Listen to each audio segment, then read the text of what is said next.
Soomaaliyeed oo la dhageysanaya ama arkaya guud ahaan gaar ahaan dadweynaha reer Puntland waxaan kala doonayaa halkan inaan salaan qaali ugu gudbiyo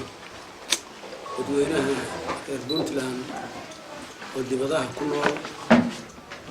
oo qurbo joogta ah si ay ula socdaan xaaladda ka socota Puntland. aniga waxaa la yiraahdaa Maxamed Cali Yuusuf Gaagaab waxaan rabaa halkan maanta inaan saxaafadda iyo dadweynahaba u sheego inaan muddo badan aan filayo in idaacadaha iyo telefishinada iyo laga dhageystay inaan musharax ahay oo u tartamayo xilka madaxweynaha Puntland oo dhacaya haddii Rabbi idmo 8 bishan. hawshaas oo muddo badan ku soo jiray waxaan ugu jiray waxay ahayd inaan ka qayb galo una tartamo isbedel dalka ka dhaca. anigu muddo badan baan joogay Puntland 22 sano ayaan marayaa xilal badan baan ka soo qabtay ilaa iyo SSDF gudoomiye ku xigeen asaaskii Puntland xildhibaan baan noqday madaxweyne ku xigeen baan noqday wasiirka maaliyadda ayaan ugu dambeeyay xilalkaas badan oo aan soo hayay ummadan reer Puntland iyo Soomaaliya oo dhan baan u hayay mashruucnimadayda bilaha kan ama sanadkii hadda la soo dhaafay ujeedadaydu waxay ahayd inaan shacabka reer Puntland oo xaalado badan ay la soo gudboonaadeen inaan u heeliyo oo ugu heeliyo isbedel ka dhaca Puntland gudaheeda. markaan arkay xaaladda hadda maanta taagan aniguna aan xeelkaas badan soo qabtay waxaan go'aansaday murashaxnimadaydii inaan uga tanasulo mudane murashax Cali Xaaji Warsame oo agtayda fadhiya. ujeedada aan ka lahaa waxa weeyaan anigu daabaan ahay waqtiyaal badan baan soo noolaa alxamdulillah haddana inaan sii noolaada waa jeclahay inta cumriga ka hartay laakiin maadaama xilalka siyaasadeed ay dhib badan yihiin howlo badanna loo baahan yahay waxaan go'aansaday marka kan in cidda igaga habboon oo igaga furfurcoon oo aqoon-yahanka ah inaan xilkaas mas-uuliyaddaas murashaxnimada aan uga tanasulo uguna heeliyo Cali Xaaji Warsame sidoo xilkaas ku qaban lahaa. ma aha macnaheedu inaan cid kale la dagaalamayo oo murashaxa laakiin waxay ii muuqatay xilkaas isaga in Cali ka bixi karo oo waqtiga kan igaga habboon yahay dhalinyaro yahay aqoon-yahan yahay muddo badan u soo halgamay isaga laftigiisu in uu ka qayb qaato isbedelka Puntland inuu ka dhaco la filayo. sidaa daraaddeed waxaan saaxiibadii dibadda iyo gudaha joogay oo ila shaqaynayay oo xilka ila doonayay in aanu ka wada shaqayno sidii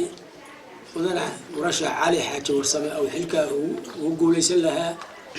sababahaasaan soo sheegay iyadoo ay jirto waxaan aaminsanahay dadka dhalinyarada in lagu wareejiyo awoodda siyaasadeed iyo hogaaminta dalka mar walbaba sidaasaan anigu aaminsanahay xaasidna ma ahi oo qofka igaga habboon inaan xasto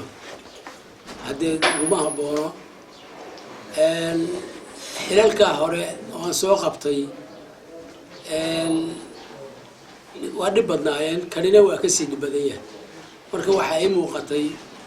xaaladahayga markaan fiirshay inuu igaga haboon yahay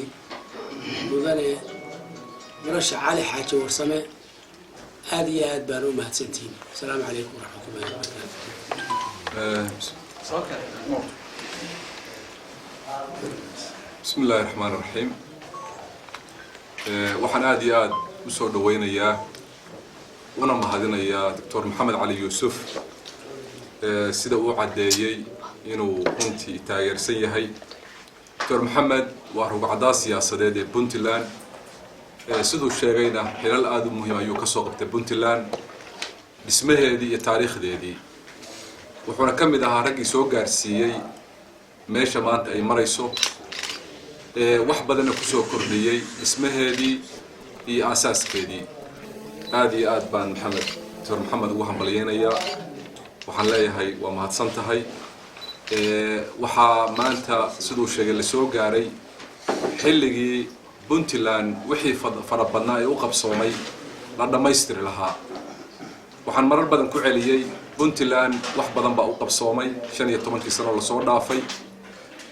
maantay waxay u baahan tahay cid dhameystirta wixii dhimanaa waxay kale u baahan tahay cid saxda wixii khaldamay waxaan aad ugu mahadnaqay isaga ragga la midka ahaa Puntland asaaska u taagay inay mudan yihiin jiilka iyaga dhalinyarada ahi inaanu dhameystirno waxay bilaabeen waa la socotaan Puntland dhaawacyo badan baa gaaray oo ay ugu dambeeyeen kuwii ka horeeyay xulashada baarlamaanka maantay Puntland stage-ka waa dhaaftay waxay yeelatay baarlamaan dhameystiran waxay yeelatay guddoon meel gaar ah waxay leedahay aqoon-yahan Dr. Maxamed uu ka mid yahay oo khibrad weyn u leh dhismaha dawladeed waxay leedahay dhaqan soo jireen ah waxaan insha Allah rajaynayaa inay Puntland ka gudubto marxaladeedii hore oo marxalad cusub u gudubto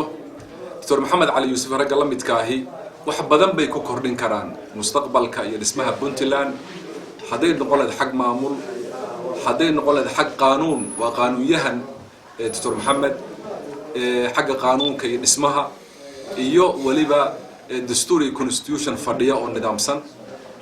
waxay kale oo ku soo kordhin karaa inuu tala ka dhiibto qaabkii loo sixi lahaa maamulka Puntland oo runtii aad moodid inay wax badan u ka leexday himiladii iyo asaaskii loo sameeyay waxaan qabaa inay u tahay gool Puntland doorashada maanta ka dhacaysa rag isaga la mid ah oo taariikh ku leh Puntland maamulkeedii iyo dhismaheedii inay nagu aaminaan ragga anigu aan ka mid ahay inay wax badan soo kordhin karaan ragga hadallada laga hayo waxaa ka mid ahaa madaxweynaha hadda xilka haya oo sanadkan awalkiisa yiri isaguna qof iga dambeeya aniga oo 70 jir Puntland ma xukumayo waxaan filayaa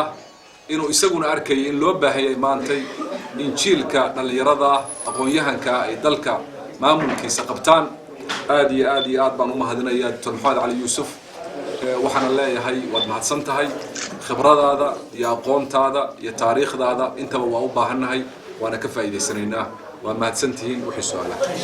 مثلا اروح اكو الدنيا لو سالوا السجنيه وين صومالي سلوكات هذه يريد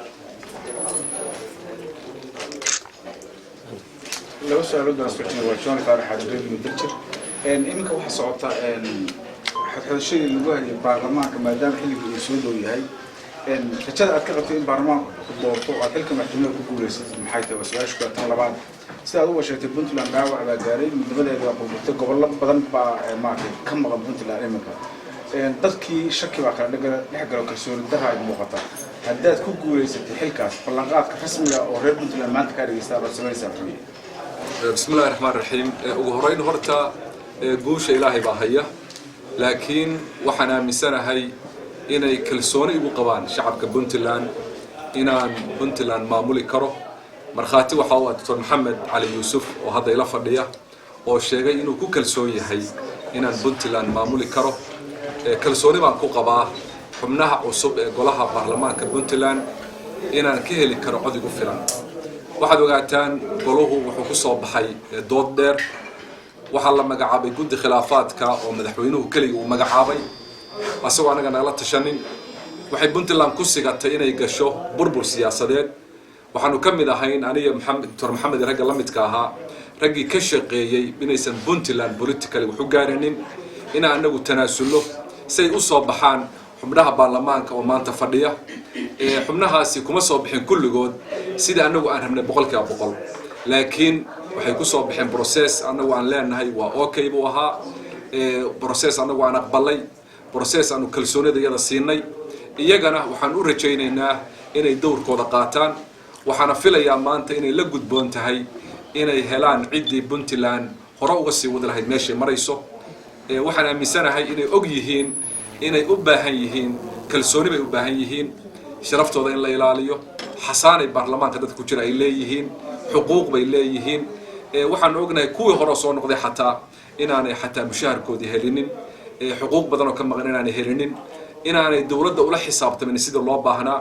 waxaan filayaa baarlamaanku inuu ka duwanaan doono baarlamaanka cusub inuu kii hore ka duwanaan doono aniguna haddii aan ku guulaysto baarlamaankaasi wuxuu yeelan doonaa awoodii markii horeba uu shacabka ku meelayay oo uu wakiil uga ahaa ummadda Puntland dhaawac baa dhacay waa run Puntland dhaawac dhacay waxa ugu dambeeyay midkii dhaqanka ahaa waxa gaaray midnimadeeda taabanaysa oo gobollo badan baa ka maqan beelihii wada samaystay baa maqan horaan u sheegay programkayga inay ii tahay asaas in Puntland ay midnimada ay saarto xooga isuna soo celiso mataqaana in alla intii Puntland wada samaysay oo dhan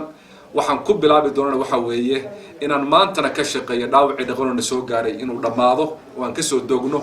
marka ugu horeysana aan dhigo gogol nabadeed oo dhammaan la isugu keeno beelihii Puntland wada samaystay way hal su'aal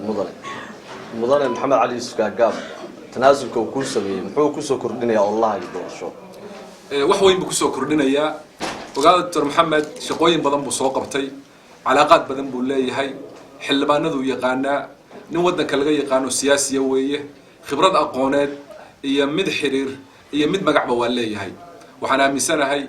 إنه قريب إنك قاضن دونته إنه أول الله يقتاجرته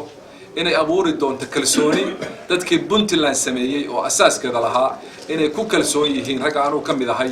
إنه هجاك قبان كره أنا كلسوني ده هنتي شرف وين بيته هاي وحنا مسنا هاي إنه وحوين كتر دونته ولا لها وحنشعلها دكتور محمد وانت كلنا ما يستوى. بسم الله الرحمن الرحيم. وحن شيء هدايته إن إلا ده مارمان تاي وقت يكن هذا اللي تشوفه. إن هو قام كسياسة ده هو قام أنت ذلك الجورة جيو تقدر اللي يرعى. وقول له وحيلك سكوت كلام. صاحبه إذا كلامنا أو